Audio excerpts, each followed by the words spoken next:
seriously megalithic. So there's this channel called Megalithomania, and I really recommend it to anyone who's interested in megaliths because it has so much amazing stuff on the channel.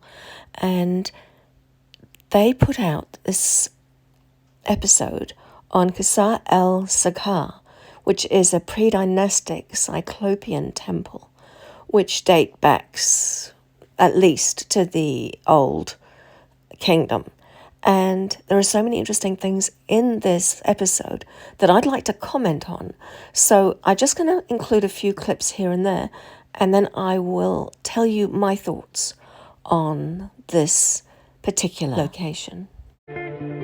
Welcome to the Qasr el Sagha temple. This guy is Andrew Collins, and if you haven't already heard of him, go Google him because his books are absolutely fascinating. And he is very knowledgeable on these sorts of subjects. Now, there's a very strange legend connected with the Qasr el Sagha temple. It's very old, and it goes like this: that one day there was a pharaoh, and he was being chased by big dogs, and they chased him all the way to the edge of the Fayum Lake, and he thought he was going to die.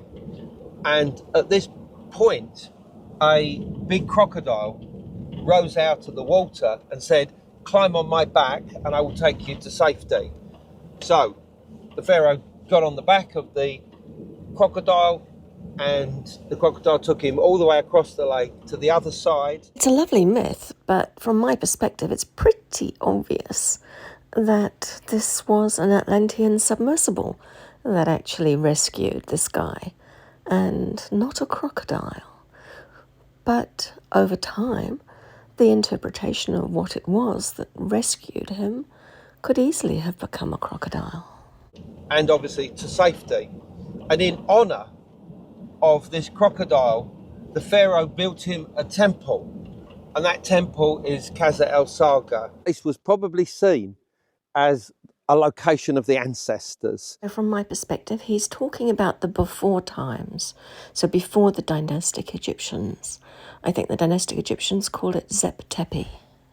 You can actually see inside where it was joined together, and you see there was no cement, nothing there, no mortar, and here as well.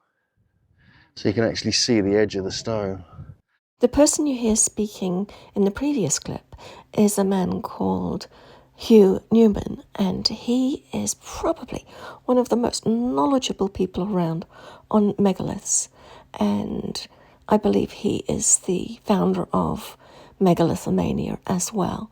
So he's also a person worth checking out and finding out all the things he has to say on this sort of subject. So this building is a perfect example of the work of the ancients. I would classify it alongside the Osirian, the Valley Temple, the pyramids, the Shaft of Osiris, and the Serapeum, just to name a few. So from my perspective, just looking at it on the video, because I have not personally been to this particular location, I can pretty much say that it's definitely the work of the ancients, and that some of the handiwork of the dynastic Egyptians, who very lovingly tried to put these things back together after they were destroyed, and they made them their own.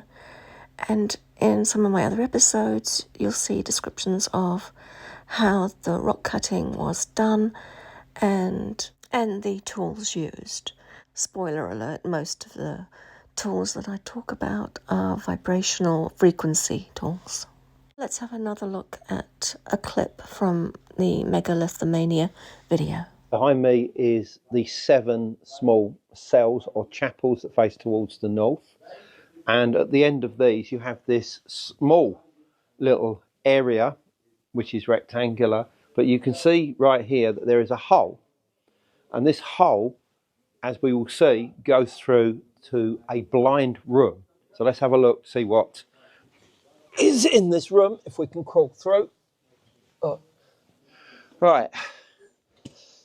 So what do we make of this? This is a room that is quite clearly blocked off. There is no obvious entrance into it other than what I've just come through. And why would you create this? Where do I begin on this one? I think it's easiest just to start by saying that all buildings had a purpose with the ancients. They weren't temples for you to go and worship some invisible god. They had a purpose and an objective. And you'll find in a lot of these places there are rooms that are not accessible, or at least were not accessible when they were found, I should put it that way. A good example is the Osirian, that has a room that when the archaeologists found it, it was completely sealed up. And there's other places as well where this is true.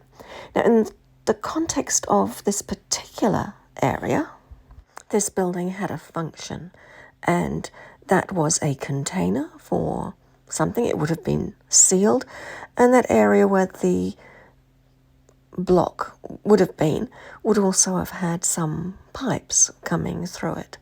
And I suspect this was something to do with water, but I am not completely sure because this isn't a place I have any memory of. But it's just a feeling looking at the building itself. I'm just going to go back to an earlier part of the video now to point out where some of the pipes, or the equivalent of pipes, would have been, and how this site is clearly very much being remodeled. So that's not where that block originally was. And it would seem from the next clip that Andrew Collins also believes that. And I'm beginning to see evidence that this place was reconstructed. And I mean, look, you've got here, for instance, this wall here, and things are out of place. I mean, why is the corner of that stone rounded, for instance? There's absolutely no need for that. The block on top seems to have been not designed specifically. When you look at the perfect nature of this polygonal wall here, it's completely out of place. This is something that I've been noticing as we've been going around the temple, that in my opinion, it's clearly reconstructed. In the next clip, Andrew Collins asks a question that I just cannot wait to answer. Why is there this similarity of architectural style in Egypt that you also have in Peru? Is it purely coincidence? Is it purely a case of independent invention? Or could there possibly have been some kind of cross-cultural contact? There are many places around the world which are legacy civilizations from a much earlier epoch. And Peru and Egypt are very much both one of those. Like you can see the interlocking methods. And we all know that this was to resist earthquakes. But if we don't have earthquakes, what are we resisting? What kind of vibration? Sound, vibration? The person who was just speaking is Yusuf Iwan, and he's a wisdom keeper. And his father was very famous, and I think he's pretty famous too. But he's just hit it on the head. He knows exactly what he's talking about, because everything from the ancients all the technology was based on frequency and vibration. And so the buildings had to withstand frequency and vibration, as well as earthquakes. And this is just a very good example of that. You can see here clearly that this surface was not flattened. But what do we have here? We have similar scoop marks like the one we have in the unfinished obelisk, the patterns.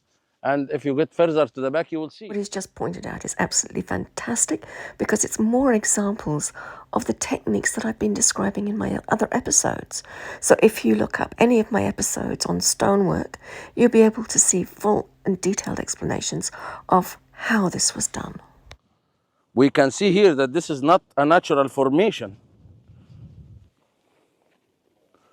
This was probably part of the foundation, and this will another block used to be? There's heaps for me to discuss from that last clip because there is just so many interesting things to show you. First of all, look off to his right and you will see a mesa. And that is a place where the ancients would have had probably something going on. If I go to visit this place, that's somewhere that I'm going to be desperately trying to get up to. And if not, I'll try and get hold of a drone so I can check it out remotely. But it just stands out for me. That is definitely a place of the ancients. Now, continuing on with the rest of this clip, in my other episodes, you will notice that when a foundation is being created, they create indentations for the large blocks so that they sit securely. And here we have an absolutely perfect example of a piece of a foundation. And I've already described this in detail in my previous episode. So it's great for me to find these examples of things that are just the way I've described them from my dream regressions. We have here artifacts that is scattered around from the prehistory time, from the Old Kingdom, from the Middle Kingdom, and all the way until today.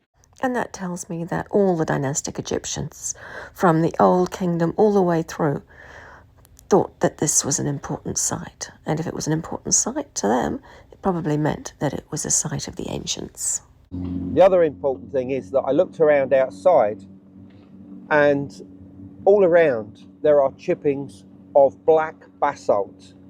Probably one of the biggest giveaways that this site was of the ancients, because basalt was a very popular, very strong form of stone used. I look for black basalt, I look for rose granite, and I look for quartz.